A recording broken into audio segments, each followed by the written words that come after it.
सावित्री व्रत रखुथिबा माँ एवं भौणी माने थरे मात्र एही भिडियोटी को शेष पर्यंत निश्चय देखंतु। नमस्कार बंधुगण, आजिर एही भिडियोरे मु आपण मानकु कहिबाकु चाहुअछि कि एही वर्षर सावित्री व्रतर शुभ समय कौन रही अछि। आपण सावित्री व्रतरे केउ सबु भूलरू वंचित रहिबा उचित, केउ महिला मानकु व्रत न करिबा उचित, पूजा करिबा समय रे आपण माने केउ सबु भूल न करिबा उचित, माँ सावित्री को आपण कौन चढ़ाइबा उचित एवं कौन न चढ़ाइबा उचित, एवं यह सहित एही सावित्री व्रत दिन केउ जिनिस न खाइबा उचित जहाद्वारा आपणकर स्वामींकर अमंगल होइथाए, तांकर आयुष कम होइथाए, एवं सावित्री व्रत दिन केउ जिनिस खाइबा द्वारा आपणकर स्वामींकर आयुष बढ़िथाए, तांकर जीवन रे उन्नति आसीथाए। बंधुगण, ओडिया घरर सधवा नारी मानकर एक विशिष्ट पर्व हेउछि सावित्री व्रत बा सावित्री ओषा। आसंता 16 मई शनिवार दिन सारा ओडिशा रे एही पर्व पालन हेबाकु जाउअछि। एही व्रतरे ओडिया घरर सधवा नारी माने सेमानकर स्वामींकर शुभ मनासी एवं दीर्घ आयुष्यर कामना करी व्रत रखिथांती। सबु नारींकर इच्छा थाए कि सावित्रींक परी सदा सर्वदा सधवा होई रहिबा पाई। एथिपाई एही व्रतकु खूब निष्ठार सहित पालन करिथांती। किंतु आपण माने एहा जानंती कि एही व्रतर पूजारे नारी माने केउ सब कथा प्रति निहाती ध्यान देबा उचित, केउ सब कथा मान पालन कले स्वामीर आयुष वृद्धि होइथाए एवं केउ सब कथा को अणदेखा कले स्वामींकर आयुष हानि होइथाए बा स्वामीर खूब शीघ्र मृत्यु होइथाए। तेबे एहा पूर्वरु जदि आपण माने भी आपण मानकर स्वामींकर दीर्घ आयुष्यर कामना करुथांती एवं आपणकर स्वामी को अधिक भक्ति करुथांती, तेबे एही भिडियोटी को लाइक करी कमेंट बॉक्स रे जय माँ सावित्री, जय माँ लक्ष्मी अवश्य लिखि दियंतु। हिंदू धर्म रे यह मान्यता अछि कि एही व्रत को आपण निष्ठार सहित पालन करिबा द्वारा आपणकर स्वामींकर उन्नति होइथाए एवं तांकर जीवन मध्य मंगलमय होइथाए। अखंड सौभाग्यवतीर आशीर्वाद प्राप्ति करिबा पाई एवं संतान प्राप्ति करिबा पाई एही व्रत मध्य करा जाइथाए। माँ सावित्री एवं बरगछर पूजा करी स्वामींकर दीर्घ आयुर कामना करा जाइथाए एवं एही सावित्री व्रतटी सेही महिला माने पालन करिथांती जेउ माने प्रकृतरे सेमानकर स्वामींकर मंगल कामना करिथांती। जेउ नारी माने निजर स्वामींकर चरण रे निजको समर्पित करि देइथांती, 7 जन्म पाई तांकर स्वामींक सहित रहिबाकु चाहिथांती, सेही महिला माने ही निष्ठार सहित एही व्रतटी को पालन करिथांती। तो जेउ पर्यंत आपणकर व्रत संपूर्ण न होइछि से पर्यंत आपण कोनोसी भी खाद्य ग्रहण न करिबा उचित किंबा कोनोसी खाद्य प्रति आसक्ति न आनिबा उचित, कारण खाद्य प्रति लोभ आसिबा द्वारा किंबा खाद्य खाइबा द्वारा आपणकर व्रत भांगी जाइथाए एवं माँ सावित्री मध्य क्रोधित होइथांती। तेबे आपण माने जदि निजर स्वामी स्त्रीर संपर्क को सर्वदा मधुर बनै रखिबाकु चाहुथांती एवं 7 जन्म पाई स्वामी स्त्री होई रहिबाकु चाहुछंती, तेबे निष्ठार सहित आपणकु एही व्रतटीर पालन करिबार अछि। पालन करिबा द्वारा आपण मानंकु माँ सावित्रींक ठारू अखंड सौभाग्यर प्राप्ति होइथाए। तेणु बंधुगण, आपण माने समस्त जानती कि प्रत्येक वर्षर ज्येष्ठ मासर अमावास्या तिथि रे आमे माने सावित्री व्रतर पालन करिथाउ, जहाँकि एही वर्ष मे मास 16 तारिख दिन पड़ुअछि एवं मे 16 तारिख दिन शनिवार पड़ुअछि एवं एही शनिवार दिन सकाळ 11:36 ठारू आरंभ होई 12:54 पर्यंत शुभ मुहूर्त रहिअछि।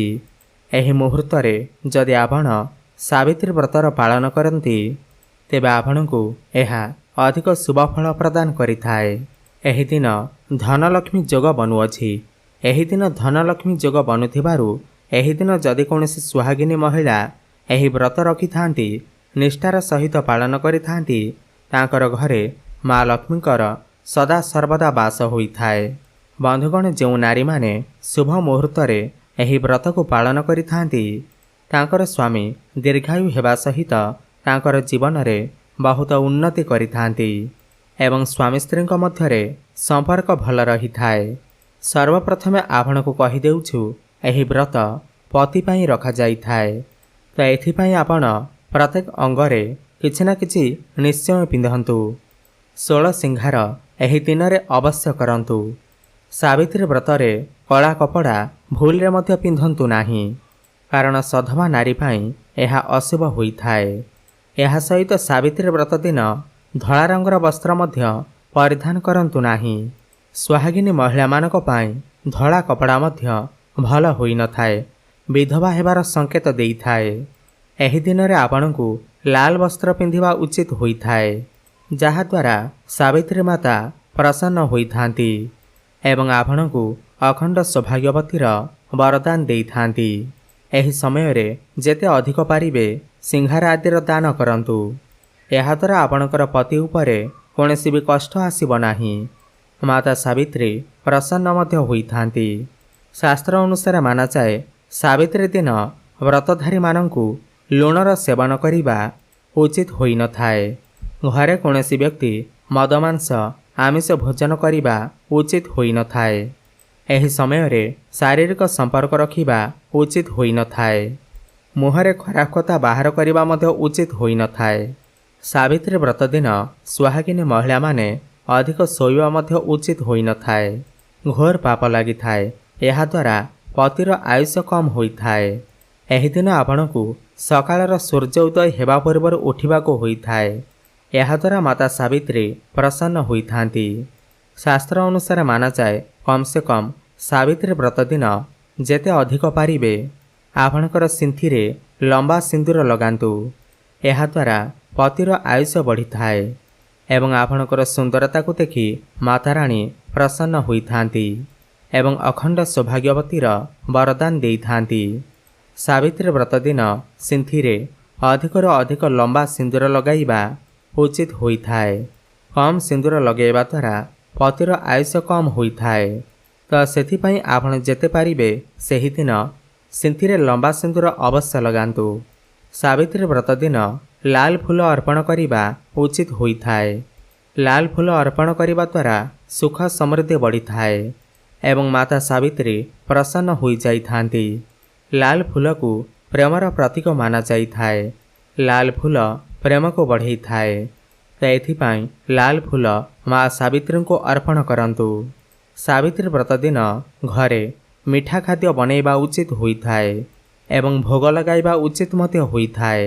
ବନ୍ଧୁଗଣ, ସାବିତ୍ରୀ ବ୍ରତର ପୂଜା ପାଇଁ ଯେଉଁ ସବୁ ପୂଜା ସାମଗ୍ରୀର ଆବଶ୍ୟକ ହୋଇଥାଏ ସେଗୁଡ଼ିକ ହେଲା ବ୍ରତ, ଲାଲ ରଙ୍ଗର ଶାଢ଼ୀ, ଶଙ୍ଖା, ଅଳତା, ସିନ୍ଦୁର, ପାନିଆ, ଦର୍ପଣ, ଦୁବ ବରକୋଳି ପତ୍ର, ଫୁଲ ଇତ୍ୟାଦି ହୋଇଥାଏ ଏବଂ ଭୋଗ ପାଇଁ ବିଭିନ୍ନ ପ୍ରକାରର ଫଳ ବ୍ୟବହାର କରାଯାଇଥାଏ, ଯେପରିକି ନଡ଼ିଆ, ଆମ୍ବ, ପଣସ, କଦଳୀ, ସପୁରୀ ଏବଂ ତାଳସଜ ଇତ୍ୟାଦି।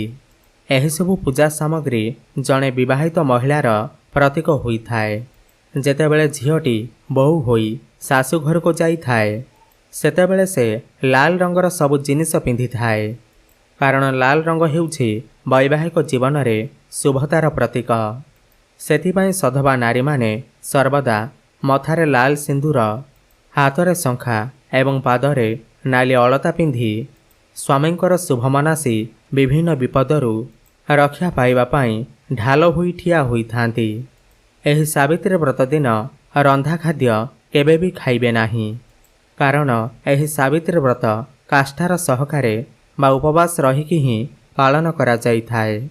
କାରଣ ସ୍ୱାମୀମାନଙ୍କର ମଙ୍ଗଳ ପାଇଁ, ତାଙ୍କର ଆୟୁଷ ବୃଦ୍ଧି ପାଇଁ ଏହିପରି କରିବା ଉଚିତ ହୋଇଥାଏ। ଆପଣମାନେ ଯେଉଁ ଭୋଗ ଲଗାଇବେ ସେଥିରୁ ଖାଇପାରିବେ, ଯେପରିକି ଗଜାମୁଗ, ଫଳମୂଳ ଇତ୍ୟାଦି ଖାଇପାରିବେ ଏବଂ ପଣା ପାଣି ମଧ୍ୟ ପିଇପାରିବେ। ଯଦି ଆପଣଙ୍କର କେହି ମୃତ୍ୟୁବରଣ କରିଥାଏ କିମ୍ବା କାହାରି ସନ୍ତାନ ଜନ୍ମ ହୋଇଥାଏ ଏହିପରି ସୁତିକିଆ ବା ମୂର୍ତ୍ତିକିଆ ସମୟରେ ଏବଂ ଯଦି ଆପଣଙ୍କର ମାସିକ ଧର୍ମ ଚାଲୁଥାଏ ବା ଋତୁମତୀ ହୋଇଥାନ୍ତି ତେବେ ଏହି ବ୍ରତର ପାଳନ ନ କରିବା ଉଚିତ। ନଚେତ୍ ଶୁଭ ବଦଳରେ ଅନେକ ଅଶୁଭ ଘଟଣା ଘଟିଥାଏ। ଆପଣ ସାବିତ୍ରୀ ବ୍ରତରେ ପୂଜା କରିଥିବା ପୂଜା ସାମଗ୍ରୀକୁ ଯେମିତି ଫୁଲ, ଆମ୍ବଡାଳ, କଳସ, ପଇଡ଼ ଇତ୍ୟାଦିକୁ କେଉଁଠି ବି ରଖିବେ ନାହିଁ କିମ୍ବା ଏଣେତେଣେ ଫିଙ୍ଗିବେ ନାହିଁ। ଏହାକୁ କେବଳ ପାଣିରେ ବିସର୍ଜନ କରିଦେବା ଉଚିତ। ତେବେ ଯାଇ ଆପଣଙ୍କର ଓଷା ବ୍ରତ ବା ପୂଜା ସଫଳ ହୋଇଥାଏ। ବନ୍ଧୁଗଣ, ଅନେକ ଲୋକଙ୍କ ମଧ୍ୟରେ ପ୍ରଶ୍ନ ଆସିଥାଏ କି ଏହି ଦିନ କେଉଁ ଦେବତାଙ୍କର ପୂଜା କରିବା ଉଚିତ। ଏହି ଦିନ ତ୍ରିଦେବୀ ବା ତ୍ରିଦେବଙ୍କର ପୂଜା କରାଯାଇଥାଏ। ଏହି ଦିନ ଲକ୍ଷ୍ମୀ, ପାର୍ବତୀ ଏବଂ ସାବିତ୍ରୀଙ୍କର ପୂଜା କରିପାରିବେ କିମ୍ବା ବ୍ରହ୍ମା, ବିଷ୍ଣୁ ଏବଂ ଶିବଙ୍କର ପୂଜା କରିପାରିବେ। ଏବଂ ଏହି ସମସ୍ତ ଦେବତାମାନେ ବରଗଛରେ ବାସ କରୁଥିବା ହେତୁ ବରଗଛକୁ ମଧ୍ୟ ଏହି ଦିନ ପୂଜା କରାଯାଇଥାଏ। ଏଣୁ ଏହି ବ୍ରତର ଅନ୍ୟ ନାମ ହେଉଛି ବଟ ସାବିତ୍ରୀ ବ୍ରତ। ସାବିତ୍ରୀ ବ୍ରତ ଦିନ ଆପଣ ଯେକୌଣସି ବି ଜିନିଷ ଅର୍ପଣ କରନ୍ତୁ, କିନ୍ତୁ ଧ୍ୟାନର ସହିତ ଦେଖନ୍ତୁ ସେହି ଜିନିଷ ଯେପରି ଖଣ୍ଡିତ ହୋଇନଥିବ। ଏହାପରେ ଆପଣ ଅର୍ପଣ ନିଶ୍ଚୟ କରନ୍ତୁ। କୌଣସି ବି ଜିନିଷ ଫଟା ଭଙ୍ଗା ହୋଇନଥିବ। ଯେବେ ଆପଣ ଆପଣଙ୍କର ହାତରେ ଚୁଡ଼ି ପିନ୍ଧିବେ ତ ଦେଖିନିଅନ୍ତୁ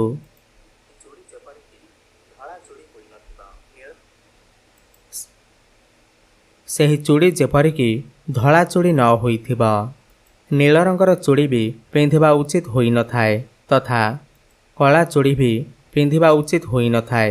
ଫାଟି ଯାଇଥିବା ଚୁଡ଼ି ବି କେବେ ବି ପିନ୍ଧିବା ଉଚିତ ହୋଇନଥାଏ। ଏହାଦ୍ୱାରା ଘୋର ପାପ ଲାଗିଥାଏ ଏବଂ ବ୍ରତ ଭାଙ୍ଗି ଯାଇଥାଏ।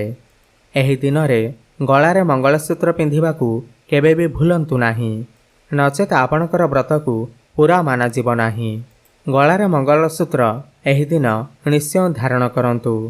ବନ୍ଧୁଗଣ, ସାବିତ୍ରୀ ବ୍ରତରେ ସୋଲା ବୁଟ ବା ଛୋଟ ଚଣାକୁ ବହୁତ ଶୁଭ ବୋଲି ମାନାଯାଇଥାଏ। ଏହାକୁ ଭୋଗରେ ନିଶ୍ଚୟ ଚଢ଼ାଇବା ଉଚିତ ହୋଇଥାଏ। ଏହା ସହିତ ତରଭୁଜର ଭୋଗ ମଧ୍ୟ ଅବଶ୍ୟ ଲଗାଇବା ଉଚିତ ହୋଇଥାଏ। ସାବିତ୍ରୀ ବ୍ରତରେ ଏହାକୁ ଭୋଗ କରିବା ଅତ୍ୟନ୍ତ ଲାଭକାରୀ ମାନାଯାଇଥାଏ। ସାବିତ୍ରୀ ବ୍ରତ ପୁରା ହେବା ପରେ ତରଭୁଜକୁ ଅବଶ୍ୟ ଖାଇନେବା ଉଚିତ ହୋଇଥାଏ ଏବଂ ଘର ପରିବାରର ସମସ୍ତଙ୍କୁ ଖୁଆଇବା ଉଚିତ ହୋଇଥାଏ। ଏମିତିକି ସାବିତ୍ରୀ ବ୍ରତ ଦିନ ଖାସ୍ କରି ଛୋଟ ବୁଟ, ସୋଲା ବୁଟ ବା ଛୋଟ ଚଣାକୁ ନିଶ୍ଚୟ ଦାନ କରନ୍ତୁ। ଏହାକୁ ଦାନ କରିବା ବହୁତ ହିଁ ଶୁଭ ବୋଲି ମାନାଯାଇଥାଏ। ଏହାଦ୍ୱାରା ସଦାସର୍ବଦା ଆପଣଙ୍କର ଉପରେ ମା ସାବିତ୍ରୀଙ୍କର କୃପା ବନି ରହିଥାଏ। ସାବିତ୍ରୀ ବ୍ରତରେ କ୍ଷୀରି ଏବଂ ହାଲୁଆ ଭୋଗ ନିଶ୍ଚୟ ଲଗାଇବା ଉଚିତ ହୋଇଥାଏ ଏବଂ ଘରର ସମସ୍ତ ସଦସ୍ୟଙ୍କୁ ଏହି ଭୋଗକୁ ପ୍ରସାଦ ରୂପରେ ଖାଇବା ଉଚିତ ହୋଇଥାଏ।